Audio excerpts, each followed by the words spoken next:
പടം എന്താ പറയുക, ഒരു cute simple mystery thriller comedy related ആയിട്ടാണ് പോകുന്നത്. പക്ഷേ സെക്കൻഡ് ഹാഫിലേക്ക് വരുമ്പോൾ എനിക്ക് ഫസ്റ്റ് ഹാഫിനേക്കാൾ കൂടുതൽ ശരിക്കും ഇഷ്ടപ്പെട്ട സെക്കൻഡ് ഹാഫാണ്. ഫസ്റ്റ് ഹാഫ് നമുക്ക് എവിടേക്ക് ഒരു അടികപ്പിയായി കൂട്ടുവാണെങ്കിൽ ഫീൽ ചെയ്യും. അതിനുശേഷം സെക്കൻഡ് ഹാഫിലേക്ക് വരുമ്പോൾ നല്ല എൻഗേജിംഗ് ആയിട്ട് തോന്നി. ഒരു ഹിസ്റ്ററി റിലേറ്റഡ് ഒരു മിസ്റ്ററി ഉണ്ട്, ഒരു ശരിക്കുള്ള സംഭവം അറിയില്ല, പക്ഷേ എന്തായാലും നല്ല രസമായിട്ട് എടുത്ത് വെച്ചിട്ടുണ്ട്. ക്ലൈമാക്സോടനുബന്ധിക്കുമ്പോൾ ചെറിയ ട്വിസ്റ്റ് ആൻഡ് ടേൺസ് കോമഡി രീതി തന്നെ പോയി, അത് നല്ല രീതിയിൽ എടുത്ത് വെച്ചിട്ടുണ്ട്. അനശ്വര, അർജുൻ അശോകൻ, ബാലു വർഗീസ്. അർജുൻ അശോകൻ വരുമ്പോഴാണ് പടത്തിൻ്റെ ലെവൽ മാറുന്നത്. നല്ല പടമാണ്, നല്ലൊരു പക്ക ഫൺ എൻ്റർടൈനറാണ്. ഭയങ്കര എൻഗേജിങ് ആയിട്ടാണ് എടുത്തിരിക്കുന്നത്. ഇപ്പോൾ ഫസ്റ്റ് ഹാഫ് ആണെങ്കിൽ നമ്മൾ തീരെ അറിഞ്ഞില്ല അവിടെ വരെ എത്തിയത്. നല്ല രസമായിട്ട് ചെയ്തിട്ടുണ്ട്, എല്ലാവരും നന്നായിട്ട് ചെയ്തിട്ടുണ്ട്. ഇപ്പം ലീഡ് ക്യാരക്ടേഴ്സ് ഇവർ 3 പേര് മാത്രമല്ല, എല്ലാവരും ചെറിയ ചെറിയ ക്യാരക്ടേഴ്സ് വരെ നന്നായിട്ട് ചെയ്തിട്ടുണ്ട്. നല്ല നൈസ് പടമാണ്, എല്ലാവരും വന്ന് കാണട്ടെ, അടിപൊളി ആവട്ടെ. ഫാമിലി ആയിട്ട് വന്ന് കാണാൻ വേറെ മൂടാ, അടിപൊളിയാണ്. നല്ല സിനിമയാണ്, ഫാമിലിയായിട്ട് വന്ന് കാണാൻ പറ്റിയ നല്ല ഫാൻറ്റസി മൂവിയാണ്, നല്ല മൂവിയാണ്. നല്ല കുഴപ്പമില്ല, നല്ല പടമായിരുന്നു.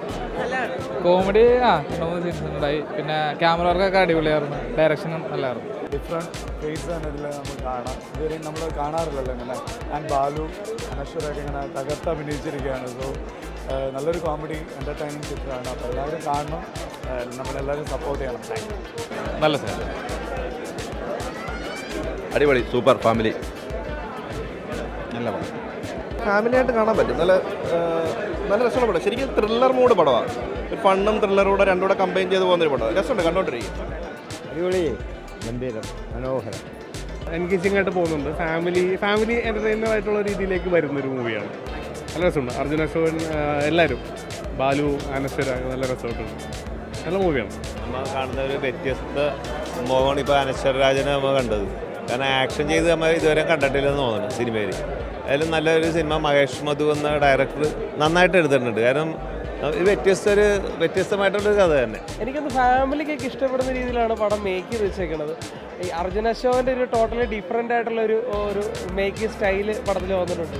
പിന്നെ ബാലു വർഗീസ്, അനശ്വരയും അർജുൻ അശോകൻ്റെ കോംബോ സീൻസുകളൊക്കെ നല്ല ഭംഗിയായിട്ടാണ് പടത്തിൽ വന്നേക്കുന്നത്. ഫാമിലി ഏറ്റെടുക്കാനുള്ള ചാൻസസ് ഉണ്ട്. പിന്നെ ഒരു പള്ളിയിൽ നടക്കുന്ന ഒരു ഇൻസിഡൻ്റ് ആയിട്ടാണ് പടം പോകുന്നത്. അപ്പോൾ അതിൻ്റെ ആയിട്ടുള്ള ഒരു വേ ഓഫ് സ്റ്റൈല് പടത്തിൻ്റെ നല്ല രസമായിട്ട് തന്നെ സ്ക്രീൻ വരുന്നുണ്ട്. അപ്പോൾ സ്ക്രീൻ പ്രസൻസ് ഒക്കെയാണ് പടത്തിൻ്റെ ഏറ്റവും ഹൈലൈറ്റ് ആയിട്ട് എനിക്ക് തോന്നിയിട്ടുള്ളത്. കൊള്ളാം, നല്ലോണം. ഞങ്ങൾ ഈ മൂവിയിൽ അഭിനയിച്ചിട്ടുണ്ട്. ഞാൻ ബാലു വർഗീസിൻ്റെ ചെറുപ്പാലായിട്ടും പിന്നെ ഇത് SIയുടെ ചെറുപ്പാലായിട്ടാണ് ചെയ്തത്. തെറ്റാലി എന്ന് പറഞ്ഞ ക്യാരക്ടറാണ്. സിനിമ അടിപൊളിയാണ്, നല്ല ഫാൻറ്റസി ഒരു മൂവിയാണ്. ട്വിസ്റ്റൊക്കെ ഒരു രക്ഷയില്ല, നമ്മളെ ഇരുത്തി കാണിക്കും. അതായത് ഇപ്പം അടുത്ത എന്താണെന്നുള്ളൊരു ക്യൂരിയോസിറ്റി ഉണ്ടാവും. അടിപൊളിയാണ്, എല്ലാവരും ഇവളുണ്ട്. ഞാൻ അതിൻ്റെ അഭിനയിച്ചിട്ടുണ്ട്, മരിയ, ചെറുപ്പം.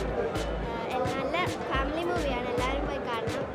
പടം ഒരുപാട് പുണ്യാള സിനിമകൾ കണ്ടിട്ടുണ്ട്. ഇതൊരു വ്യത്യസ്തമായ പ്രമേയമാണ്. അതുപോലെ തന്നെ നമ്മുടെ ബാലു വർഗീസ് മഞ്ഞുമലിന് ശേഷം വ്യത്യസ്തമായൊരു വേഷം ചെയ്തിരിക്കുന്ന സിനിമയാണ്. പിന്നെ അതുപോലെ തന്നെ നമുക്ക് അനുസരിച്ച് ഞങ്ങളുടെ മകൻ ഒരുപാട് വേഷങ്ങളോടെ മുന്നോട്ട് വന്നുകൊണ്ടിരിക്കുകയാണ്. രണ്ടുപേരും മത്സരിച്ച് തന്നെ അഭിനയിച്ചു. ട്വിസ്റ്റൊക്കെ ഉണ്ട്, അത് പറയാൻ പറ്റില്ല. പിന്നെ എല്ലാവരും ഗംഭീരമായിട്ട് ചെയ്യുന്നത് നല്ലൊരു സിനിമ. പുണ്യാളൻസ് എല്ലാവരും കാണേണ്ട പടമാണ്. കൊള്ളാം, നല്ല മൂവിയാണ്. വലിയ പ്രതീക്ഷയില്ലാതെ വന്ന മൂവിയായിരുന്നു, പക്ഷേ തകർത്തു. സൂപ്പറായിട്ടുണ്ട്. ബാലു വർഗീസ് സൂപ്പറായിട്ടുണ്ട്, അർജുൻ സൂപ്പറായിട്ടുണ്ട്, അനശ്വര എല്ലാം കൊണ്ടും നല്ലതായിരുന്നു.